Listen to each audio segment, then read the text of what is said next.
a Justicia a la Práctica. Hola, ¿qué tal?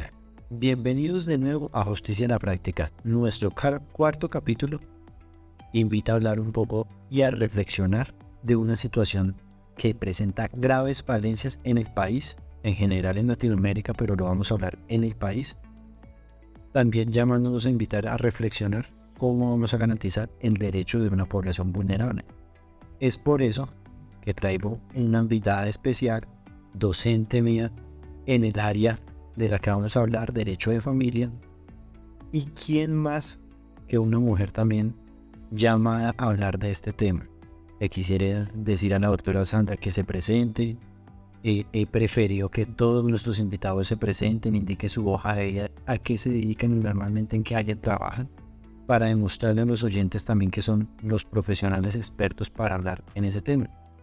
Doctora Sandra, bienvenida a este programa. Por favor, preséntate. Bueno, muchísimas gracias, Andrés. Gusto estar aquí contigo y estar con todas las personas que nos pueden estar escuchando el día de hoy.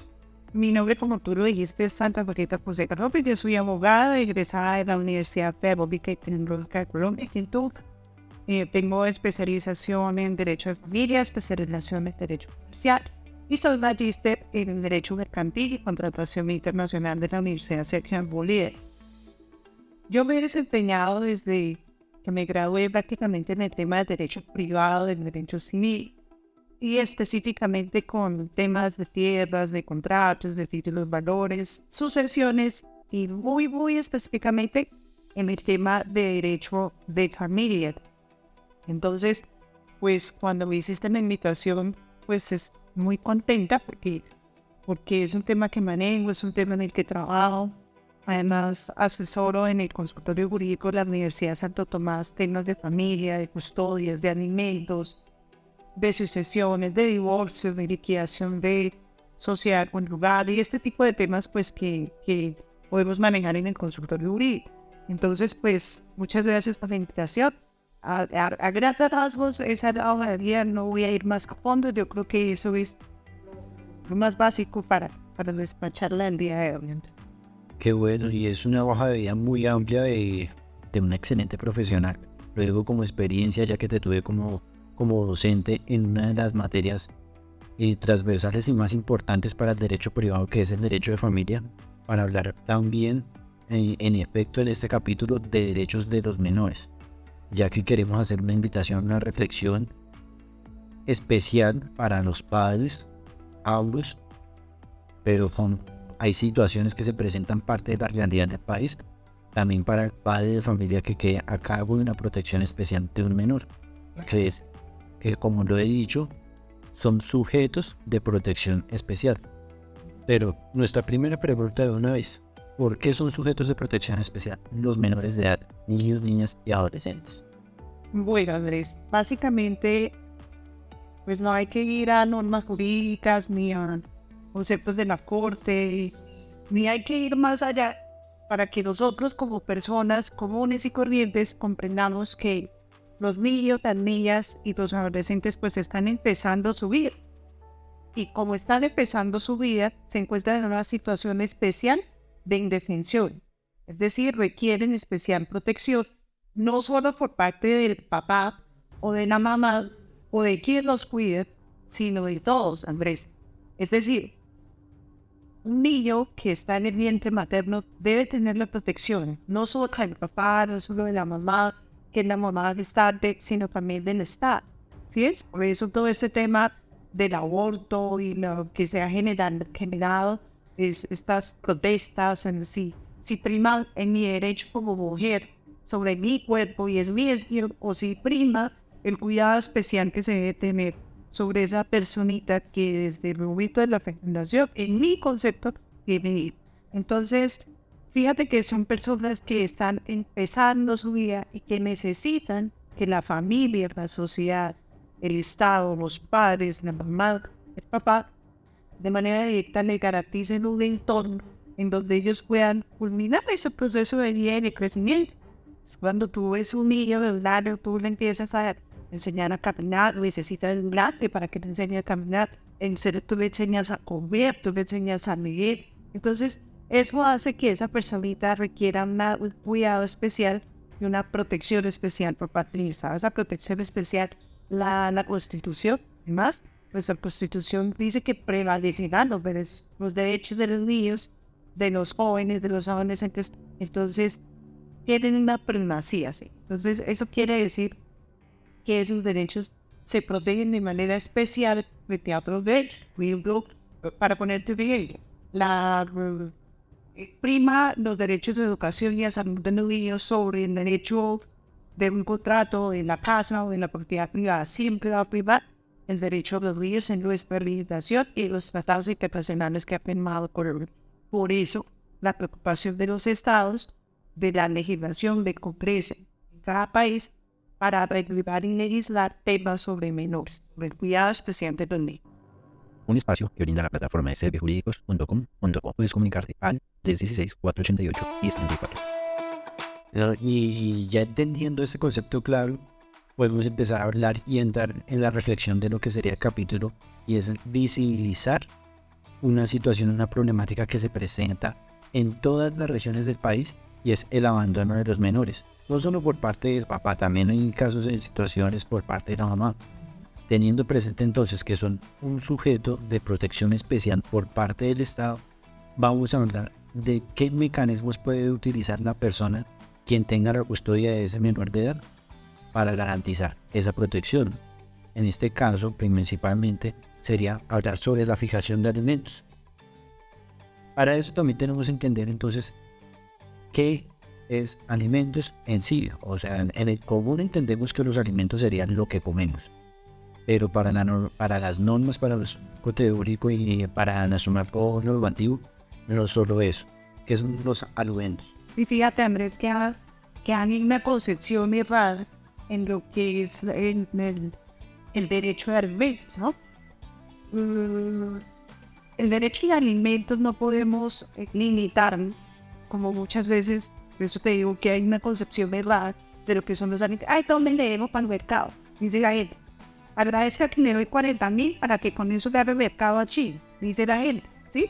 Entonces, es esa confusión entre lo que verdaderamente son los alimentos de un menor frente a lo que existe como concepción verdad que son los alimentos. Entonces, uno escucha generalmente, yo me vengo del mercado y ahí tienen lo de los alimentos. Entonces, no hay que confundir lo que es el derecho de alimentos como tal con una cuota que yo doy para el mercado, ¿sí? Entonces, fíjate que los alimentos incluyen todo lo necesario para la conservación de la vida. Como yo te decía, tú tienes un niño y desde que nace tienes que lograr que se cumpla un proyecto de vida, ¿sí? Que termine prejardín, que entre jardín, que termine en la primaria, que llegue al bachillerato y que se convierta en un profesional que le sirva a la sociedad, que funcione en la sociedad, ¿cierto? Ese es el proyecto de vida que uno tiene con los menores. Y todo lo que ese menor necesita para cumplir ese proyecto de vida, podemos incluirlo dentro de lo que nosotros denominamos alimentos. Entonces no es alimentos, ahí le debo 40,000 para el mercado mensual y póngase feliz con eso, ¿sí? Sino que podemos decir que los alimentos es todo lo necesario para la conservación de la vida y para que es menor, hablando de menores, porque alimentos hay también para los hermanos, para los mayores, pero esta sesión la vamos a centrar, como tú dijiste, en menores, para que ese niño, esa niña, conserve su vida y cumpla ese proyecto de vida que todos esperamos que cumplan los menores, que Colombia lastimosamente pues se ve muy vulnerable. Entonces, en ese sentido, ¿qué se incluye? Se incluye obviamente la comida, comer menor, se incluyen los gastos de educación, se incluyen los gastos de salud, se incluyen los gastos de recreación, el curso de fútbol, el curso de karate del niño, todas esas formas de educación alterna a la educación formal que hago en el colegio. Se incluye el arriendo, se incluyen las rutas, se incluyen la señora que me colabora en la casa, si soy madre soltera, padre soltero, porque es un gasto para que una inversión mejor también que se genera para el cuidado del menor. Entonces todo eso incluye alimentos. Se separan el arriendo, se separan de personas para el cuidado del niño esa persona puede cuidar niños, si es un niño que tiene una situación especial que requiere medicamentos especiales y demás, salud, recreación, comida, techo, vestido, ¿sí? Entonces todo eso se tiene que incluir dentro de lo que se considera en general la palabra alimentos.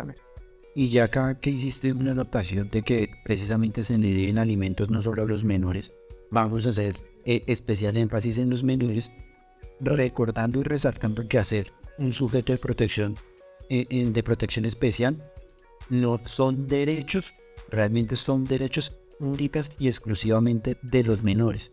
Eso no quiere decir que entonces le estoy dando alimentos a la mamá, a la abuela o al papá, quien tenga el cuidado, la custodia, llámese también custodia. Son los derechos que le corresponden al menor, únicamente al menor, y que le estamos garantizando.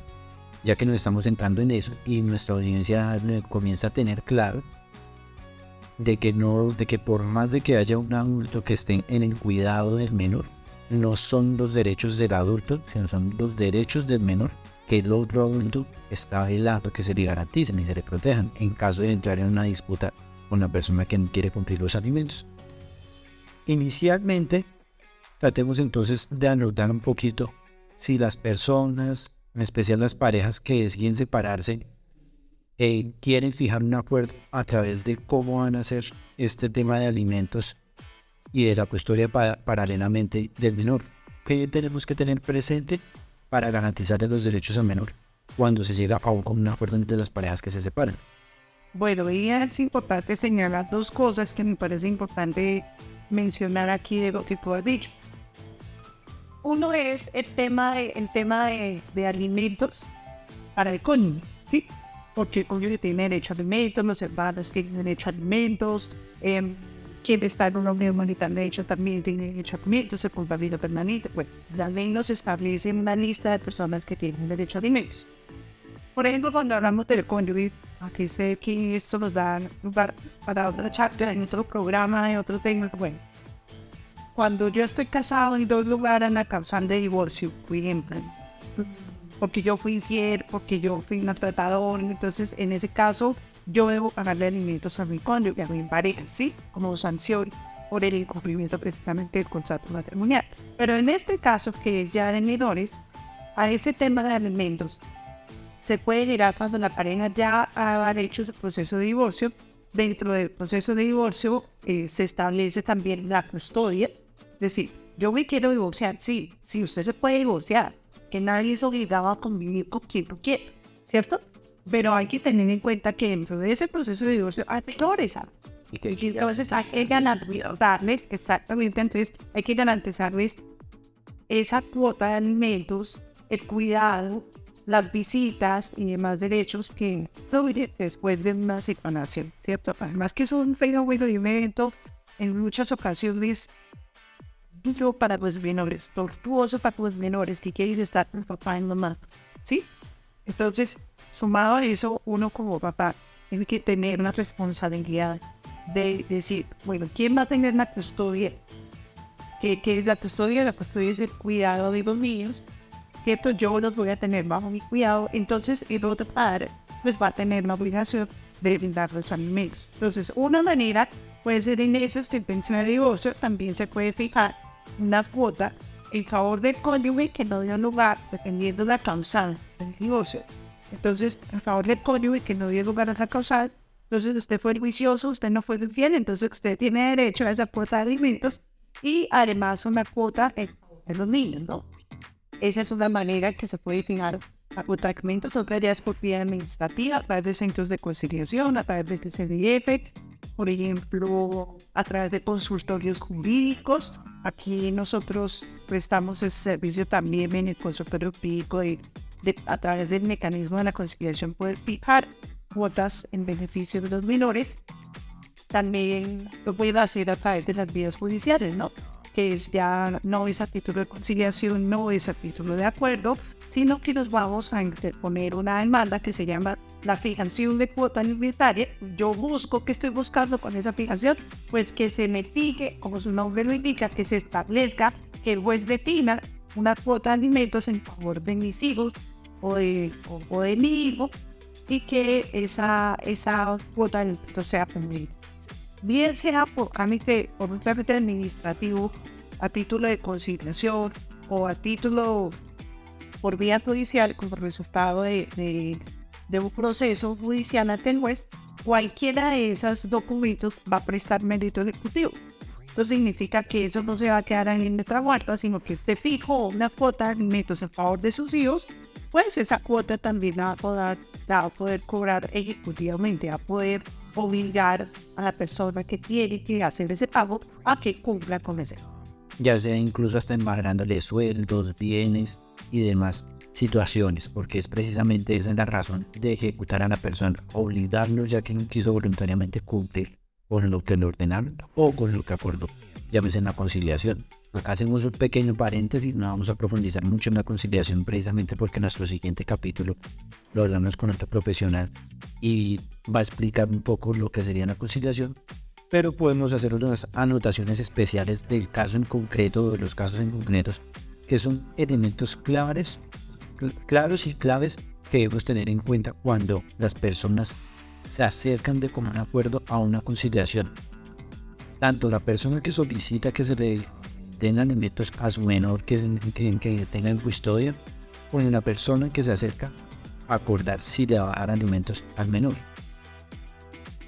Primero, ya nos quedó claro dónde podemos acudir a una conciliación, llámese centro de conciliación en las comisarías de familia o del ICF o de los centros de conciliación de las universidades, invitados también al centro de conciliación de la Universidad de Santo Tomás seccional Tunja y demás seccionales. También podemos entonces hacer la pregunta de qué debemos estar pendientes y que quede con excesiva claridad cuando estemos haciendo una conciliación. Ejemplo, fijar los topes del salario que le vamos a solicitar a la persona o cómo se van a hacer esos pagos. Bueno, algo que me parece importante mencionar y que no mencioné en la pregunta anterior, Andrés, es que puedes acudir también a la vía judicial, es decir, vamos a hacer un proceso que se llama fijación de cuota alimentaria. Recuerden que más adelante en esta misma entrevista hablamos de qué tipos de procesos podemos acudir nosotros por este tema de alimentos, pero sí es importante tener en cuenta que aún en la demanda, o sea, cuando yo interpongo una demanda de fijación de cuota alimentaria, dentro de ese proceso también nos citan y nos invitan a la conciliación. Entonces, no solo es la parte administrativa, sino que también dentro del proceso judicial ante el juez podemos llegar a un acuerdo conciliatorio y también podemos hacer válida esa cuota alimentaria. Bien, en la relación con la otra pregunta que me hacías, ¿me la repites? ¿Qué debemos tener con demasiada claridad? En el tema Nos vayamos a pedir una conciliación. es importante tener en cuenta en la conciliación que se fije la cuota clara, porque para poder nosotros cobrar efectivamente en el árbol de los abogados, pues decimos que tiene que ser una obligación clara, expresa y exigible, ¿sí? Pero para que las personas que nos están escuchando hagan eso, es decir, tiene que ser una obligación que tenga de alimentos, por ejemplo, la cuota se va a fijar en 800,000 pesos. 800,000 pesos mensuales. ¿Para pagar cuándo? Entonces, que eso quede bien, ¿sí? Entonces, sí, debe pagar 800,000 pesos, pero ¿cuándo? ¿Dónde? ¿A quién? ¿Sí ves? Entonces, eso tiene que quedar muy claro en los acuerdos conciliatorios. Tiene que pagar 800,000 pesos, que serán consignados los 5 primeros días de cada mes o al día 15 en el mes, en la cuenta de ahorros que se le tiene al menor número tal y tal y tal, o serán recibidos directamente por el representante legal, por la mamá, por el papá, se expedirá un recibo días tales y tales del mes. Otro tema que es importante tener, es decir, que la obligación clara exprese que se pueda exigir, ¿sí? Es decir, que podamos decir, es que tenía que pagar los 5 primeros días de cada mes y vamos en el día 23, 24 y lo ha parado. Entonces ya tenemos que se venció el plazo que tenía para pagar y podemos cobrar.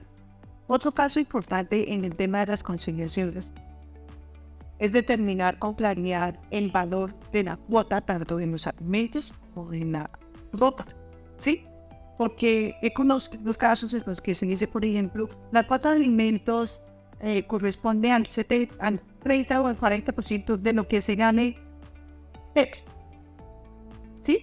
Entonces eso no nos permite a nosotros determinar con claridad, bueno, es que estaba en un trabajo donde vendía lechuga, ahora está en otro trabajo donde vende películas, ahora ya es abogado y entonces tiene su oficina. No nos permite determinar con claridad el monto a cobrar, ¿sí?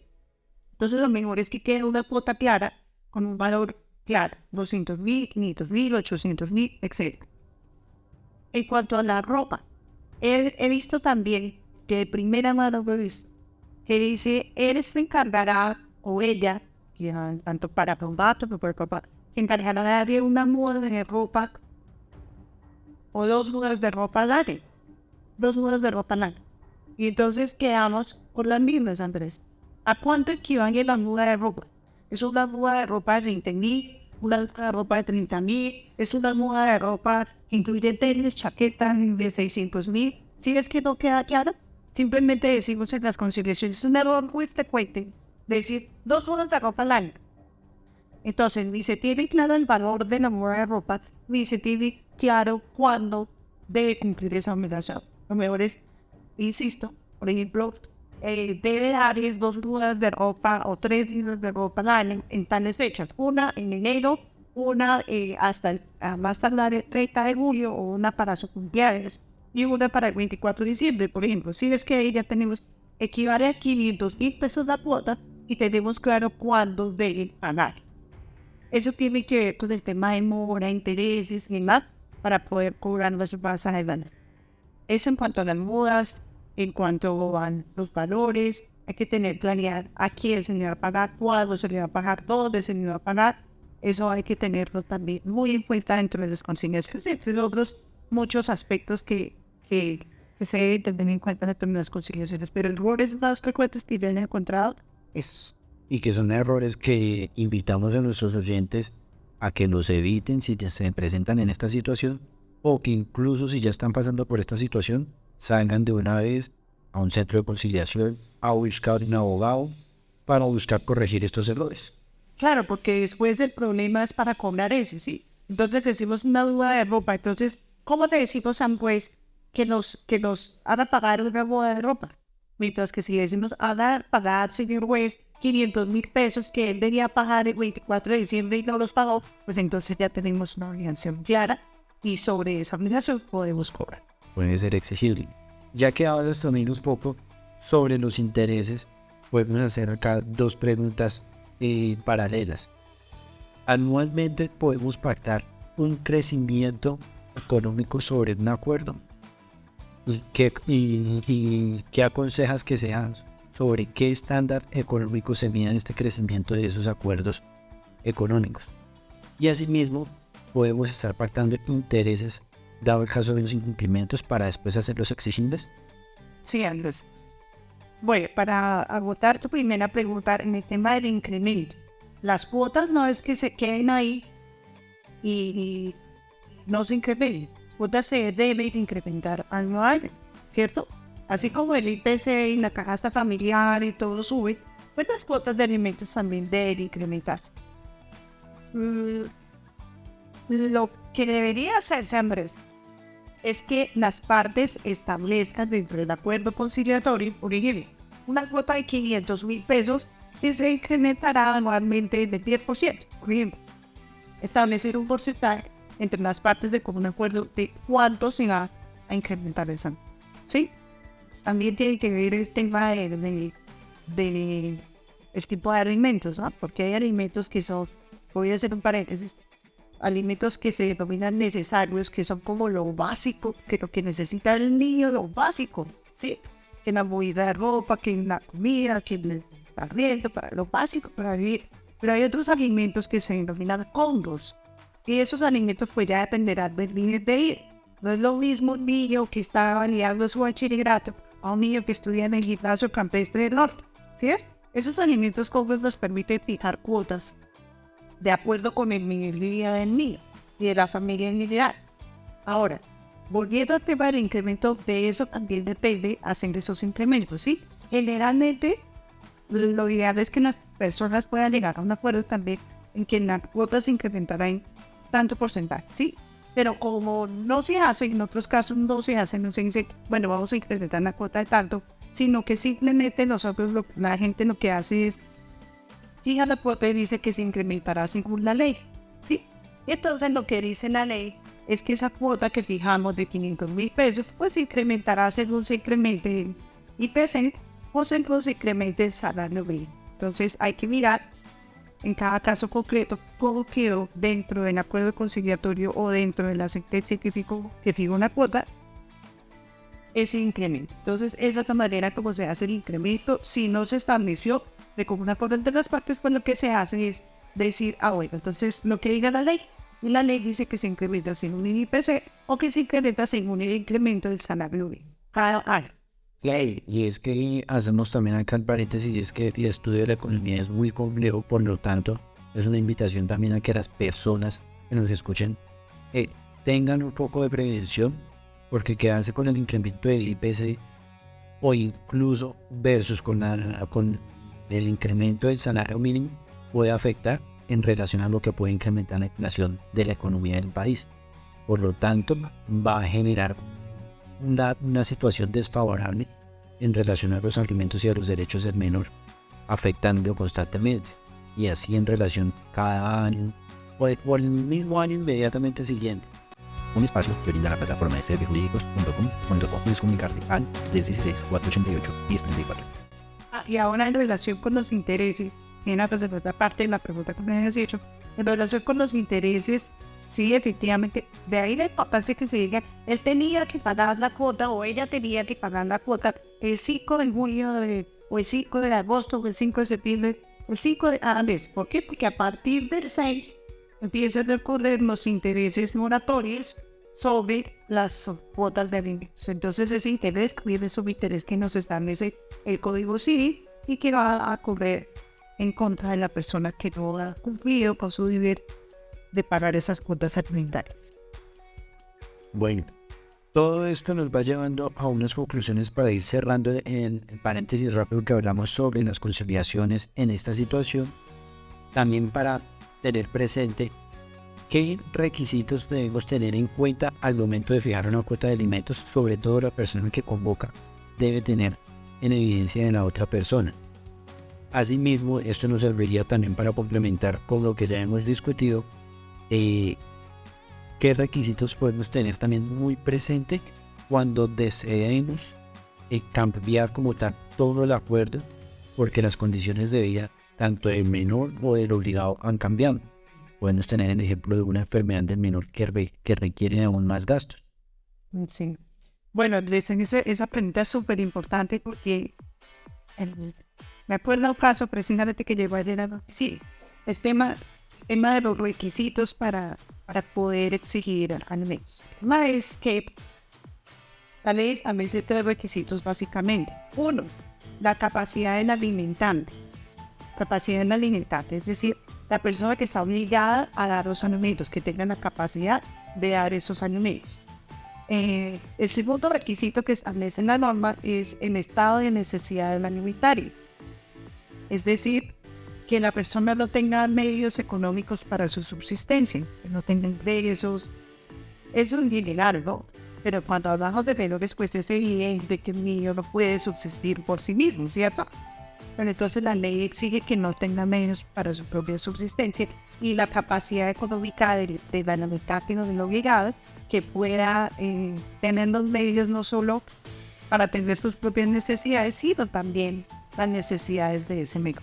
No solo sus hijos matrimoniales, sino también sus hijos extramatrimoniales, ¿cierto? Y además la ley exige que exista un vínculo. Por eso la ley establece, hace un listado de las personas que tienen derecho a recibir alimentos y los obligados a dar alimentos, ¿sí? Por eso te decía entonces que el cónyuge, que el hermano, que todas esas personas tienen derecho. Hablando de menores, que exista el vínculo, ¿cierto? ¿Cuál es el vínculo básicamente aquí? Pues que exista parentesco, que sea el papá o que sea la mamá del niño o los abuelos incluso. Andrés, Que los esos obliga. paréntesis que te iba a decir más adelante. Entonces, en ese caso, cuando hablamos del menor, pues vamos a los abuelos, que también en ciertos eventos pues tienen la responsabilidad de responder por los niños. Básicamente son esos tres requisitos: la capacidad de quien está obligado a dar los alimentos, la necesidad del menor y ese vínculo. Efectivamente, pues lo vamos a demostrar dentro de un proceso con el registro civil. Esto nos pone entonces acá en paréntesis para darle claridad, ya que hablas de los abuelos. Es decir, si yo soy madre y cabeza de familia, estoy cuidando a mis menores hijos, veo que el papá de los hijos, dirías tú, el huérgano, no es capaz de darle y pagarle lo que se necesita para la subsistencia de los hijos, puedo solicitarle a los abuelos que respondan por esos alimentos. Claro que sí. Claro que sí, pasa mucho, por ejemplo, en casos en que los chicos se conocieron en la universidad y tuvieron su rollo en esa relación y en ese noviazgo, pues fruto de esa unión nació Pepito, ¿cierto? Y el papá de Pepito, ¿qué hace? Pues es estudiante, ¿cierto? Y entonces, pues, la mamá de Pepito viene al consultorio jurídico de la Universidad de Santo Tomás de Tunja, que se le atiende, se le asesora. Se le explica que Pepito ahorita pues no tiene los recursos, pero los papás de Pepito sí tienen los recursos. Entonces, esos son los casos en los que se puede acudir a los abuelos, que hay que citarlos a los abuelos, tanto paternos como maternos, que serían en ese momento los obligados a asumir esa obligación de alimentos con él. Y eso tiene que ver también con que estas cuotas de alimentos, en derecho nosotros hablamos de la cosa juzgada material y la cosa juzgada formal. Yo no me voy a meter allá en el tema del derecho, pero sí te voy a decir lo siguiente. Puede ser que hoy Pepito no tiene la capacidad económica para responder por una cuota considerable, ¿cierto? Entonces se fija una cuota moderada, considerando que Pepito pues no tiene los recursos.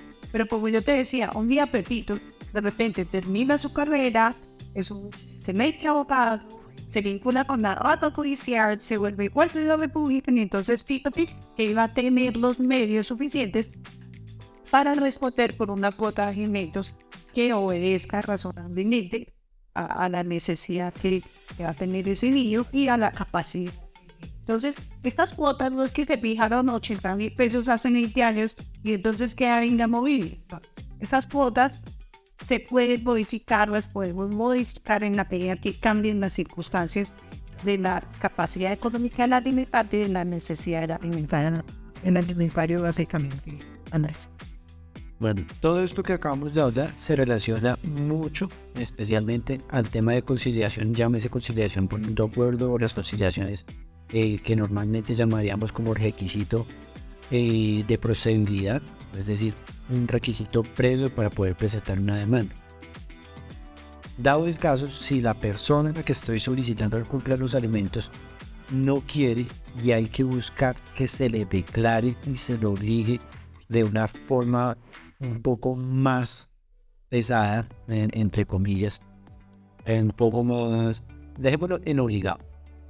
¿Qué tenemos que tener presente cuando vamos a demandar? Aparte de lo que ya acabo de enumerar, el requisito de procedibilidad en la conciliación extrajudicial.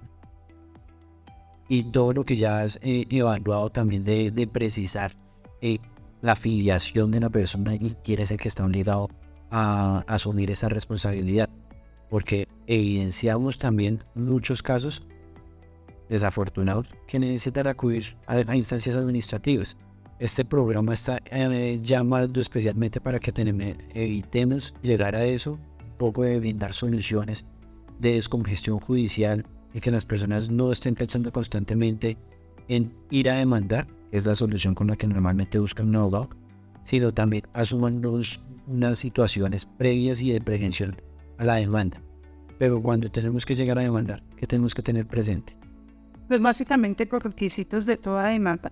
Entonces ya es un tema más jurídico, pues, ¿sí? Los requisitos de la demanda, pero básicamente lo que te decía, entrar a demostrar que es el papá o que es la mamá, que existe el parentesco, que existe la necesidad parte del menor y que hay una capacidad.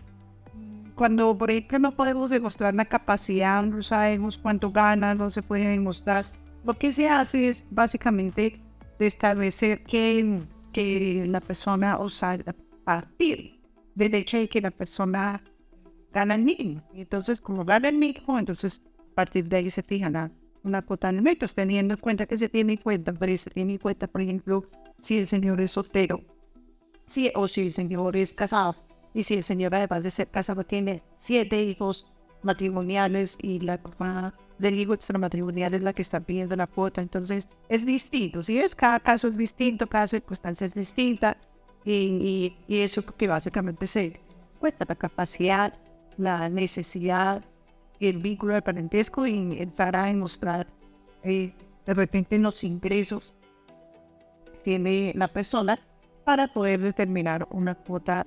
Entonces te he dicho hace un rato que me recuerda un caso que llegó a la oficina en la que llegaba el abuelo, me dijo a los hijos, el señor mayor le dijo a los hijos que los iban a matar con alimentos para la abuela, para su esposa. ¿Quién tiene una obligación alimentaria con la esposa en primera instancia? Él, el abuelo, el esposo. Pero amenazó a los hijos que los iban a mandar, y entonces lo primero que uno pregunta es, ¿y ellos no tienen medios económicos? Entonces me decían 2 hermanos, sí, ella pues recibe unos arriendos de unas casas, tienen un negocio de verdad, de insumos agrícolas, en fin, tienen recursos, tienen empleadas, entonces pues es una demanda que muy probablemente no esté llamada a prosperar, porque fíjate que los abuelos no tienen en esta necesidad, ambos son pensionados, tienen negocios, tienen locales, reciben arriendos, entonces fíjate que no existe la necesidad. En ese caso, podrán estar negociando una figura de administración si es que la llegan a necesitar de esos recursos para un cuidado sobre los recursos que ya tienen. Pero es situación y es discurso de otra charla que también tendremos acá presente en futuras temporadas, precisamente sobre la fijación de acuerdos de apoyo en personas que lo necesitan. También es situación. Sí. Entonces será una charla a la que espero que me invites más adelante. Claro que sí, tenemos que desarrollar muchas charlas. Hace un momento que estabas hablando sobre poder ejecutar o obligar a la persona que, a pesar de que ya le hayan declarado un salario o unas cuotas, y asimismo o haya acordado obligarse con esas cuotas, no quiera hacerlo. ¿Qué tenemos que tener muy en cuenta? Y de mayor precisión y de mayor cuidado, porque también se requiere cuidado cuando vamos a acudir a un proceso ejecutivo. Cuando nosotros vamos a acudir a ya a un proceso ejecutivo, es porque hemos pasado otras etapas anteriores, ¿sí? Entonces, por ejemplo, ya pasamos por la etapa de la fijación de cuota alimentaria. Ya tenemos una cuota fijada. Cuando nosotros acudimos a un proceso ejecutivo por alimentos, en caso del incumplimiento de la persona que está obligada a darme alimentos. Yo soy la mamá de Pepito, y a Pepito le fijaron el año pasado una cuota de 300,000 pesos, y el papá pagó la primera, la segunda, luego se demoró con la tercera, se demoró con la cuarta, llegó la quinta y no me pagó. Y desde junio del año pasado a la fecha de hoy no me ha pagado los alimentos de Pepito. Y Pepito come, Pepito tiene las necesidades que tiene Pepito. Pepito sigue estudiando, a Pepito toca seguirle pagando la ruta, a Pepito toca llegar por el colegio, a Pepito toca darle 9 a las 11, y el papá de Pepito, como yo les digo a mis chicos de clase, se mordió la fruta de Pepito, ¿cierto? Entonces, cuando nosotros ya tenemos, el ejemplo es que me fijaron la cuota, ya tenemos fijada una cuota, ¿sí? Y como tenemos fijada una cuota, lo que queremos es hacerla efectiva. Y para eso existe ese proceso que te digo, que es el proceso ejecutivo. Siempre que nosotros vamos a iniciar un proceso ejecutivo, la esencia de un proceso ejecutivo, la importancia de un proceso ejecutivo, para que exista un proceso ejecutivo, básicamente para que yo pueda aplicar unas medidas cautelares, ¿sí? ¿Cuáles son esas medidas cautelares? Ese proceso ejecutivo que no me lo permite la fijación de cuotas, no me lo permite la conciliación, no me lo permite. Ese proceso ejecutivo lo que me permite a mí es decir, bueno, no quiere pagar. Entonces venga papá y Pepito y yo le voy a embargar el salario. Se llama el embargo y retención de salario. No quiere pagar Pepito, Es que hay cuentas que llegan a 33 millones, 7 millones, hasta cuentas de 600,000 pesos. Es que la obligación de Pepito es pagar. Y es que es más, molesta mucho tener que cobrarle a Pepito la obligación que tiene con sus propios hijos, ¿sabes? Entonces, son obligaciones que uno como papá debería cumplir así por naturaleza, mano, por naturaleza. Pero molesta tener que mandarme el salario a Pepito para que Pepito se digne pagarme lo que le debe a sus hijos. Entonces, fíjate, Andrés, que en este caso lo que se hace es aplicar esas medidas cautelares. Y nosotros no vamos, Andrés, a decirle, venga, Pepito, arreglemos y así no le embargamos. No, nosotros le embargamos el salario, nosotros le embargamos la casa, nosotros le embargamos el carro, la moto, los arriendos, el local, lo que reciba Pepito. Y una vez que tenemos ese crédito así garantizado, ahí sí le decimos, Pepito, usted está de verdad. ¿Sí? Entonces, esa es la esencia de ese proceso, la importancia de ese proceso. Y es un proceso que nos permite efectivamente hacer efectivos esos derechos, perdóname la redundancia, de esos niños. Es que esos derechos, Andrés, no se puede quedar en que, ay, sí, una vez en una comisaría me fijaron la cuota, pero yo diría así. No, hay maneras, hay mecanismos. Invitamos a las personas que se acerquen a los consultorios públicos aquí en las Autotomás en Tula. Estamos dispuestos a ayudarles, a colaborarles, porque fíjate lo que hablamos cuando empezó la charla. Debe primar los derechos de los niños. Frente a eso, por ejemplo, al papá de Pepito se le puede pagar hasta el 50% del salario, ¿sí? Claro, no como si se le diera una letra de mayores garantías para. Entonces, fíjate que es un proceso genial que nos permite efectivizar esos derechos de esos niños. La importancia de esto, como nos acabas de decir, y es recordar a nuestros oyentes, no es que vayan a salir a decirle, entonces lo voy a demandar. No, tomen la decisión y buscan garantizar el crédito solicitando las medidas cautelares. Fíjate, perdóname, te interrumpo, que hay personas que cometen ese error, ¿no? Entonces van y buscan en el trabajo al papá de Pepito y le dicen, si usted no me paga lo que me debe, yo le voy a pagar el sueldo que lo hago quedar como un zapato con su jefe y con el jefe de personal a la empresa. Pues, ¿qué hace la chica? Pues renuncia. O sencillamente tras ganar sus bienes, la titularidad de sus bienes, y no responde por los alimentos. Entonces, fíjate que la esencia de este proceso es que nos permite previamente garantizar los derechos del niño y luego sí decirme, oiga papá, usted está demandando. Entonces, bueno, en nuestro trago final de este programa, de esta charla tan nutritiva, tenemos acá también una preguntita entre las 3 últimas preguntas. Una especial para la persona que sí cumple con sus obligaciones. Esa persona que cumple con sus obligaciones, con los menores, que le pasan la cuota de alimentos a la mamá, a los abuelos o a quien tenga la custodia de los menores de forma responsable y tenga ciertas dudas de que se estén administrando de forma adecuada eso en pro de los menores, ¿qué acciones puede tener presente para garantizar que se le esté cumpliendo los derechos de los menores? Pues Andrés, esta pregunta, ¿qué te podría decir yo? Mira, en primera instancia es muy difícil que tú consigas a una mamá $1,000,000 de pesos, tengan la certeza que ese millón fue enteramente para el niño. Se supondría que es enteramente para el niño, ¿cierto? Pero de repente la mamá también pagó de su sueldo una muda de ropa, unos tenis que se rompieron al chino, unos cuadernos que se vengan de una paleta que la necesita, y entonces eso puede entrar para el mercado, para el dato compensó. Exacto.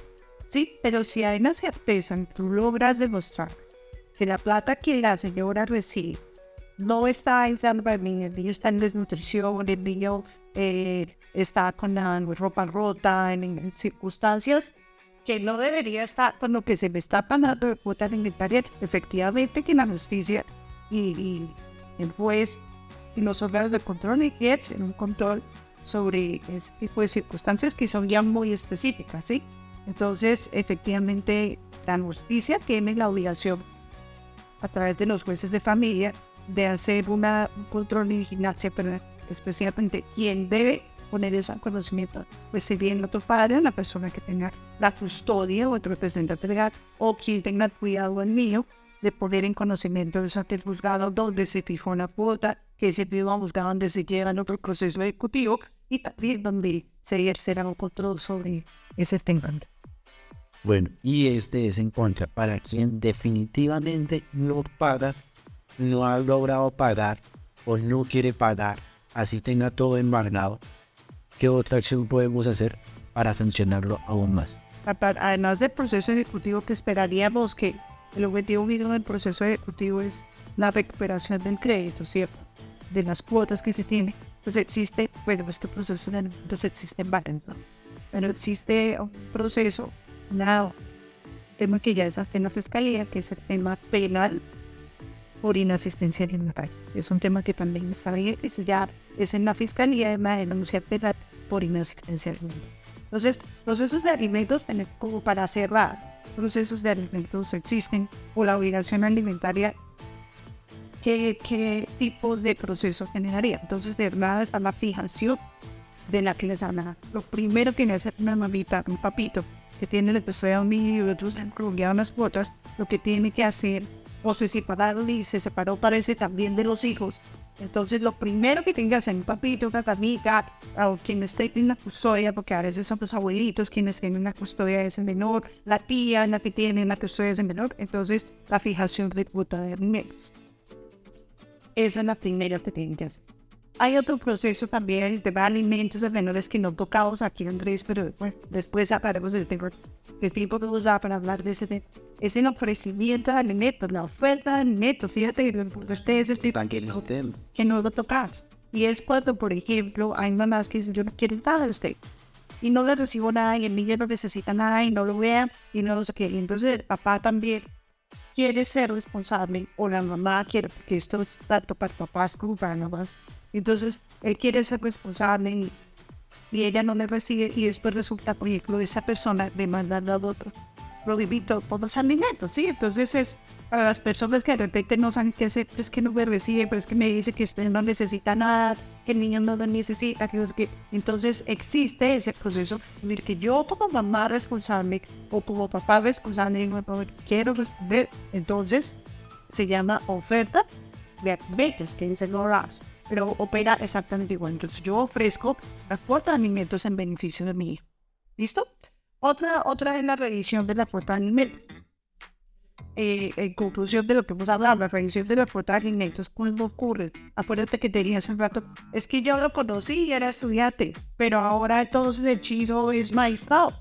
Entonces fíjate que las circunstancias cambiaron, o es que antes vendía así y ahora tiene su almacén de zapatos importados. Entonces fíjate que las circunstancias de lo obligado cambiaron. Y entonces en esa medida pues yo también hago la revisión de alimentos. Esa revisión de alimentos pues revíseme la cuota que me tiró de 40,000 pesos y suban a 200,000 pesos, ¿sí? Entonces, señor, revise la cuota. Eso tiene que ver con aumentete la cuota. O conmigo cuando dice, no, mire, yo tengo hijos, yo tengo tal cosa, el chino ya está también trabajando, está estudiando, disminuye la cuota. Entonces podría ser la disminución de la cuota, será aumento, está la exoneración, exonéreme la cuota alimentaria, que eso nos daría igual para otra charla, exonéreme la cuota de alimentos y la restitución de pensiones alimentarias. Cuando yo pagué a Andrés cuotas de alimentos que no tenía que pagar. Y eso tiene que ver incluso con temas de finanzas. Es que yo pensé que a mí, para mí, que es otra charla muy amplia, que es un tema demasiado amplio. Entonces esos otros casos, como para centrar en conclusión de que temas de alimentos se puede trabajar así, además del ejecutivo del que ya hablamos y de la inasistencia alimentaria. Nuestra última pregunta antes de reflexiones también para que los oyentes tengan claridad, porque a veces lo toman como un rumor popular. ¿Hasta qué edad realmente se deben alimentos? ¿Y qué requisitos se deben tener presentes cuando cambia esa condición, sobre todo cuando ya son mayores de edad? Bueno, es importante tener en cuenta que los alimentos se deben desde la concepción misma, ¿no? Porque a la mujer que está en estado de embarazo también se le deben alimentos. ¿Hasta cuándo? Hasta la mayoría de edad. Si la persona a quien se le debe pagar alimentos trabaja. Si la persona a la que se debe pagar alimentos no trabaja, sino que está estudiando, se deben alimentos hasta los 25 años. Si la persona a la que se deben alimentos tiene una situación especial, por una discapacidad que le impide a esa persona trabajar, desempeñarse, ganarse su propio sustento, hasta que la muerte se parecen en Colombia, que hay personitas que subieron parálisis cerebral, que tienen algún síndrome que les impide generar recursos, esto sin generalizar, ¿no? Que tú sabes que hay personas con síndrome de son clientes de empresas. Entonces, no, pues yo sabía. Precisamente la importancia de la obra. Es decir, personas que no puedan derivar por sí mismos su sustento. Entonces, tú una persona que tiene parálisis cerebral, que tiene alguna enfermedad de nacimiento, que es parapléjica, no puede generar sus propios recursos y no tiene recursos, entonces la obligación es nuestra, ¿no? Papás, familia como sociedad, de garantizarle para asegurar empezamos ese desarrollo integral que le permita llevar un proyecto de vida, sino perfecto por sus discapacidades, de la mejor manera posible. Un espacio que brinda la plataforma de serviosjurídicos.com. Puedes comunicarte al 316-488-1034. Bueno, y finalmente ya para despedirnos, quisiéramos que la charla fuera más amplia, pero hay ciertos temas que se deben solicitar en otras charlas para poder complementar lo mejor posible. ¿Qué reflexiones podemos traer respecto a esto? Especialmente, ¿qué consejos le podemos dar a las personas que le generan una custodia a un menor de edad para que busquen garantizar la protección de estos menores? Pues consejos como tal, ¿yo qué te puedo decir, Andrés? Yo pensaría que hay que tratar de asumir la responsabilidad que tenemos como padres, familia, como sociedad en la formación de los niños, ¿sí? Eso es poder formar niños que le aporten bien a la sociedad, ¿sí? Que sean personas útiles a la sociedad, y para eso tiene que cumplir un proyecto de vida. El útil a la sociedad no es el abogado, el médico, el arquitecto. Si a ti te gusta la música, como decía yo, 10. Si vas a ser zapatero, pues que sea ser niño, ¿cierto? Y eso lo hacemos nosotros como papás, ¿no? Eso lo hacemos nosotros como sociedad, ¿sí? Entonces, cuando yo te digo esto, no es que es que tiene que ser magíster, postdoctorado, no. Que tú desarrolles lo que te gusta hacer, no andes con amor y le apuestas haciendo en sociedad, ¿cierto? Y eso está en estas manos, porque los niños, los menores, y la formación de niños están. Entonces, invitar a los papás que asuman su responsabilidad como tal, porque así como hicieron el envío, así eso implica también tener la responsabilidad de que logre ese proyecto de vida de ese chico, ¿sí?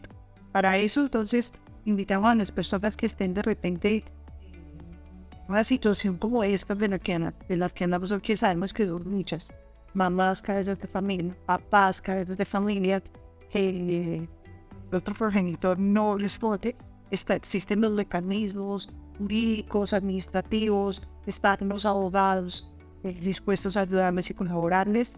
Aquí pues yo hablo por la Universidad de Santo Tomás, sección Artula, con quien yo estoy vinculada, y puedo hablar de la capacidad que tienen los chicos que hacen sus prácticas para que les ayuden, los mismos abogados que trabajamos acá. Aquí estamos para ayudarles, para servirles, para darle un aporte, un servicio a la sociedad toda y buena esencia. Pues finalmente, en próximos capítulos también estaremos hablando de los requisitos amplios que necesitan los consultorios para poder atender a personas, porque no es para todos, es especialmente para población vulnerable. Pero es asimismo, si usted considera que está en una población vulnerable y necesita estos servicios, acudan a los centros de conciliación o en sí al consultorio jurídico para llevar una orientación. Finalmente no queda más que despedirnos. Invitamos a todos nuestros oyentes a seguir en todos nuestros foros. Si tienen más preguntas al respecto, hacer las preguntas en el chat, estaremos respondiendo. Asimismo también estaremos repitiéndole preguntas generales a la doctora Sandra para invitarla a siguientes programas y seguir ampliando información. Y estamos dispuestos a brindar una atención integral. Así que hasta luego a todos nuestros oyentes, estaremos pendientes de siguientes capítulos y de poder estar respondiendo sus preguntas. Bueno, tía Andrés, muchísimas gracias por la invitación y espero haber podido colaborar con las inquietudes que pueda tener a parte de la ciudadanía, y con el mayor de los gustos estamos aquí en el Consultorio Jurídico y Centro de Conciliación para colaborarles, y yo feliz de que vuelvas a invitarme a este programa. Muchísimas gracias, Andrés. Claro que sí, no olviden a nuestros oyentes también a estar respondiendo en los formularios y encuestas para saber qué necesidades jurídicas tienen y poder estar planteando siguientes programas y poder seguir invitando a la doctora Sandra. Muchas gracias a todos. Un espacio que brinda la plataforma de servijurídicos.com.co. Síguenos en todas nuestras redes sociales o puedes comunicarte al 316-488-1034.